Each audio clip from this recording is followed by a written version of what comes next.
Bonjour, merci beaucoup pour votre présence, qui est un véritable moteur pour notre travail. Merci aux élèves d'être là aujourd'hui, ça fait vraiment plaisir de vous voir. Merci également à Claire Jouve et Alice Van Dalen pour l'organisation de ces journées, nous permettre de présenter nos projets. Donc moi, je représente aujourd'hui le service pédagogique de MNEMA, qui est reconnu Centre pluridisciplinaire de la transmission de la mémoire. Parmi ses missions, NEMA est gestionnaire de la Cité Miroir de Liège, qui est un espace classé au patrimoine wallon et qui est dédié à la culture, à la citoyenneté, mais surtout à la mémoire. NEMA valorise un site mémoriel, l'abri antiaérien, qui se trouve au sous-sol de la Cité Miroir, qui a été utilisé pour servir d'abri à la population liégeoise durant la Seconde Guerre mondiale et qui en 2026 sera un parcours immersif sur les victimes civiles en temps de guerre. NEMA soutient les actions liées à la mémoire et les centres reconnus par le décret mémoire, notamment en mettant les espaces de la Cité Miroir à leur disposition. C'est notamment le cas pour les territoires de la mémoire qui présentent leur exposition permanente Plus jamais ça. Nous avons aussi un site internet NEMA CPTM sur lequel vous pouvez retrouver un agenda, des outils pédagogiques, une base de données des ressources sur la mémoire. Alors, nous travaillons aussi à la sensibilisation et la diffusion des faits liés à la mémoire au travers de notre programmation quotidienne, au travers de conférences, de spectacles, d'expositions. Comme vous voyez ici, l'exposition Chili, la résistance s'affiche, mais aussi au travers d'un institut de recherche et d'études sur les mémoires qui est organisé par des experts et des académiciens. Ici, nous avons d'ailleurs un focus sur l'un des membres de l'institut qui est Jean-Philippe Schreiber, parce qu'il il présentera donc une conférence sur le génocide contre les Tutsis le 19 novembre prochain, donc professeur à l'Université de Bruxelles. Nous travaillons aussi à la valorisation des faits et lieux de mémoire au travers de supports pédagogiques. Donc, nous avons des dossiers pédagogiques en libre téléchargement sur différentes thématiques que nous avons étudiées. Ils peuvent être directement utilisés dans vos classes et pour avoir une approche beaucoup plus approfondie de ces différentes thématiques, on a aussi des cahiers du Centre pluridisciplinaire de la transmission de la mémoire. Alors, de façon assez naturelle, MNEMA lie la culture et la mémoire au travers de ces spectacles, etc. Et donc, on s'inscrit de manière assez naturelle dans le parcours d'éducation à la culture et à l'art. Mais nous sommes aussi à l'initiative de projets sur la mémoire. Nous y voici. Donc, on propose le projet En marche vers notre histoire, qui est un projet sur les résistances militaires et civiles, avec un focus spécifique sur les civils, puisque en soi, on considère que pour des jeunes qui n'ont plus ce lien familial avec les deux conflits, qui ont donc touché la Belgique, eh bien, l'intérêt pour les victimes civiles permet d'encourager l'empathie et l'engagement, susciter l'engagement qui sont véritablement les objectifs de ce projet.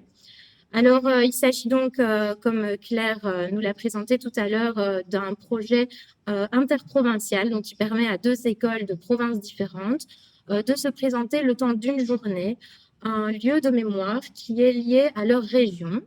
Par exemple, l'année dernière, nous sommes allés à Brûlis-de-Pêche. Ce sont les élèves de l'Athénée Genré de Couvin qui ont présenté donc le bunker d'Hitler. Un aspect intéressant de notre histoire, puisque c'est peu courant de savoir que Hitler aurait séjourné en Belgique.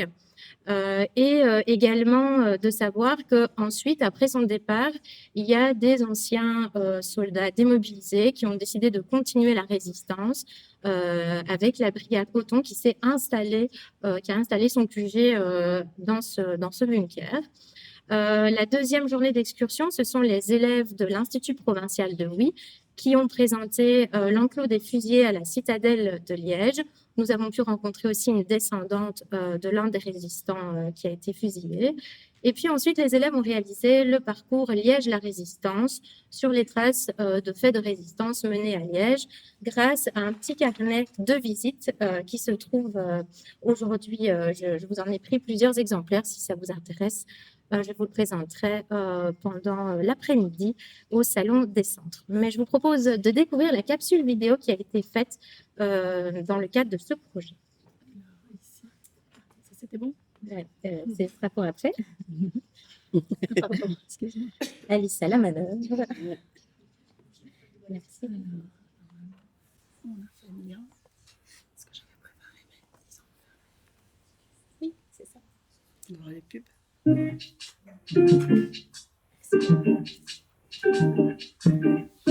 Donner du sens à l'histoire devient un véritable défi lorsqu'il n'y a plus de témoins pour la transmettre aux nouvelles générations. NEMA, Centre pluridisciplinaire de la transmission de la mémoire, a mis sur pied le projet En marche vers notre histoire avec l'Athénée royal Jean Ray de Couvain et l'Institut provincial de Huy. Première étape, Brûlis de pêche, un petit hameau niché au cœur de la forêt de Tirage dans la commune de Couvain, en province de Namur. Ce site a abrité le bunker d'Hitler durant 22 jours en 1940. Il est présenté par les élèves de 6e secondaire de l'Athénée de Couvain aux jeunes de Huy. J'ai trouvé ça très intéressant, ça nous a obligés à faire des recherches, à savoir travailler en groupe et à pouvoir communiquer. En plus de ça, on a appris énormément de choses sur notre histoire, sur le passé de la Belgique et pourquoi est-ce qu'ici il y a un bunker, pourquoi est-ce que Brûlis de pêche était un site important pour Hitler et comment est-ce qu'il a fait pour, à quoi ça servait. On a travaillé en partant du site, ensuite on a été vraiment faire des recherches documentaires, ça leur a permis de travailler un petit peu comme un historien, d'aller en bibliothèque, ramasser des sources un petit peu de toute nature. Ils ont dû aussi synthétiser ces savoirs, ils ont ensuite dû apprendre à les communiquer. Et donc, je pense que c'était une véritable bonne expérience, finalement, de travailler comme un historien et sur les lieux directement de l'histoire. Ça nous a aussi, je pense, permis d'apprendre autrement que par le professeur, d'aller faire des recherches par nous-mêmes, sans forcément attendre bêtement les explications du prof et après étudier par cœur pour un contrôle. Moi, j'ai bien aimé, personnellement. C'est enrichissant. Ouais. À Brûlis de pêche, les élèves retracent l'histoire de la Belgique sous l'occupation étrangère, marquée par le régime d'extrême droite nazie.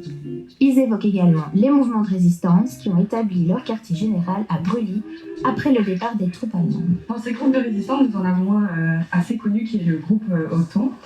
Il est composé de résistants belges actifs pendant la Seconde Guerre mondiale. Il faisait partie du mouvement de résistance plus large contre l'occupation allemande et était composé de civils, de soldats belges et d'anciens militaires organisés pour lutter contre l'occupant nazi. Deuxième partie de la journée, géocaching dans la forêt de Thiérache.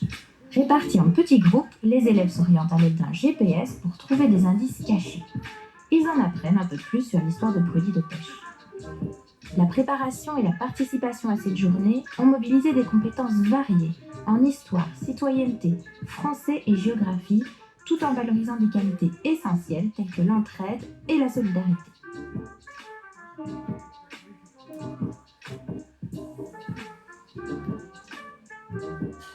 Deuxième étape du projet, direction la citadelle de Liège. Et c'est au tour des élèves de 6e secondaire de l'Institut provincial de Huy de présenter le site, reconnu nécropole nationale. Pour la garde wallonne.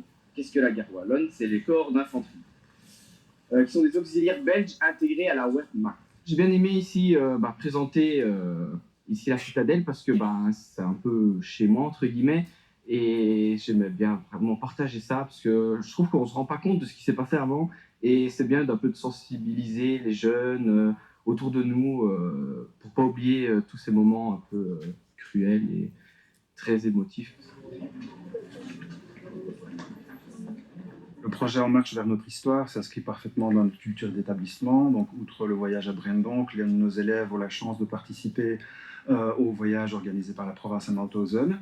De plus, depuis 2 ans, nous organisons la semaine de la démocratie bafouée. Donc, c'est une semaine thématique où les élèves participent à des conférences, préparent des expositions et où le thème de la démocratie et les dangers des régimes totalitaires sont abordés de manière transversale dans l'école. Par ailleurs, nous sommes aussi, nous faisons partie des écoles associées à l'UNESCO et nous sommes aussi à une antenne Amnesty, ce qui rend le projet parfaitement pertinent pour nous. Tout d'abord, il y a Jean et Joseph Brock. Donc ce sont des pères et fils, tous les deux résistants. Ils étaient en pleine opération de sabotage quand ils ont été battus à la place Coron-Meuse par la Gestapo.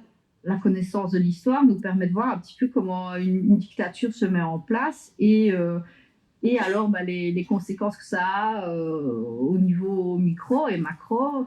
Et donc, ce travail de mémoire sur l'enclos des fusillés était essentiel en plus pour nous, dans le sens où même des personnes qui s'intéressent à l'histoire ne connaissent peut-être pas ce pan-là, l'enclos des fusillés, tous ces résistants qui ont été donc abattus ou fusillés, tout ça à cause de la barbarie nazie. Ça nous semblait essentiel, on va dire, de maintenir le souvenir de ces personnes qui ont résisté. Répartis en petits groupes, les jeunes de Huy et de Couvain réalisent un parcours dans le cœur historique de Liège sur les traces d'actes de résistance accomplis par les Liégeois tout au long de l'histoire de la cité ardente. L'objectif, réfléchir ensemble à la société d'aujourd'hui et au modèle de résistance proposé. Le travail de mémoire à l'école, c'est notamment éduquer les élèves aux valeurs de la démocratie libérale, leur apprendre les valeurs de la tolérance, du pluralisme, de l'esprit critique également.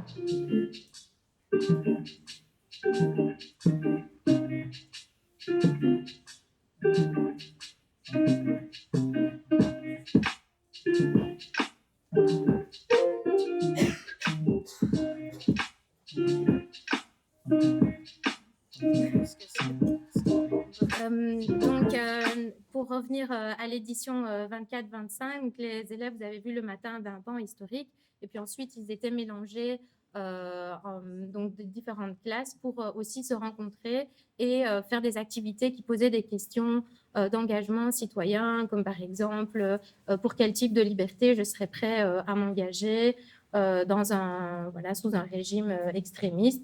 Et donc l'ensemble de ces questions pour Liège la résistance se trouve donc dans ce petit carnet dont je vous ai parlé. Alors, pour l'édition de cette année, nous avons travaillé avec l'Athénée d'Anguien, qui a présenté donc, avec ses élèves le Mac historique de Silly. Donc là, on a plutôt envisagé toute l'histoire de la résistance dans les maquis. Nous avons aussi évoqué les résistants dans les villages tels que le groupe du docteur Dubois. Puis, pour la deuxième journée d'excursion, les élèves de l'Institut Saint-Joseph-Trois-Ponts ont fait découvrir le December 44 Museum de la Glaise. Donc là, on a plus évoqué la bataille des Ardennes. Et ensuite, les élèves ont fait un parcours dans les villages, dont le village de Cheneux, pour redécouvrir aussi l'impact, les conséquences pour les villageois de la bataille des Ardennes. Donc là, ça a soulevé aussi des questions intéressantes et le nouveau regard en fait que les jeunes ont sur la Seconde Guerre mondiale, puisque leurs grands-parents n'ont pas connu la Seconde Guerre. On a eu par exemple un élève dont les arrière-grands-parents sont issus des cantons de l'Est. Ils ont été enrôlés dans la Wehrmacht. Alors, habituellement, on parle des malgré nous. C'était d'ailleurs l'occasion d'en parler.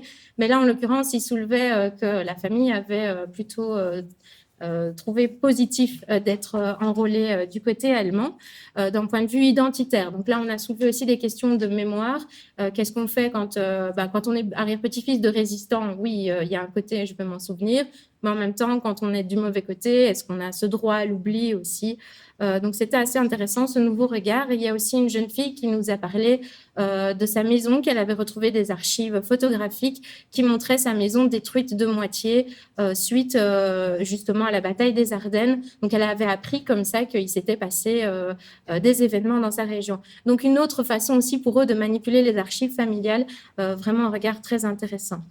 Voilà, je vais conclure ici donc cette présentation. N'hésitez pas à venir me trouver cet après-midi si vous souhaitez vous engager dans un projet. On peut en discuter ensemble avec grand plaisir et découvrir également les ressources que nous avons apportées. Merci.